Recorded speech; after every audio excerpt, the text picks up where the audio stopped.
ডাকসুর সাবেক বিপি প্রার্থী ও জুলাই যোদ্ধা উমামা ফাতেমা বলেছেন, ৫ আগস্ট শেখ হাসিনা যখন দেশ থেকে পালিয়ে গেছে তখন রাষ্ট্রপতিকে বাংলাদেশ থেকে চলে যাওয়ার কথা, গ্রেফতার হওয়ার কথা, তার বিরুদ্ধে মানবতাবিরোধী অপরাধে অভিযুক্ত হওয়ার কথা, কিন্তু কিছুই হয়নি। আজ সেই রাষ্ট্রপতি বলছেন তাকে নাকি অন্তর্বর্তী সরকার জিম্মি করে রেখেছে। শুক্রবার বিকেলে ভোলার শহীদ জুলফিকার আহমেদ শাকিলের কবর জিয়ারত শেষে সাংবাদিকদের তিনি এসব কথা বলেন।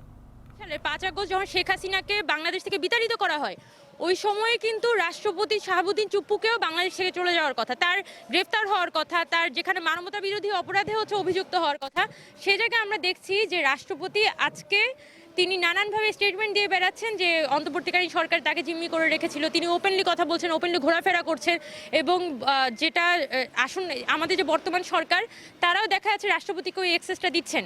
এবং এগুলা আন্দোলন, যেহেতু ২৪-এ আমাদের একটা আন্দোলন ছিল এবং ২৪-এ পরবর্তী সময়ে দীর্ঘ ১.৫ বছর আমরা কিন্তু রাষ্ট্রপতিকে এক অর্থে স্বীকার করে নিয়েছিলাম, কারণ আমাদের এই অন্তর্বর্তীকালীন সরকারটার মধ্য দিয়ে একটা ট্রানজিশনাল গভর্নেন্সটা পার করতে হবে, ট্রানজিশনাল পিরিয়ডটা পার করতে হবে।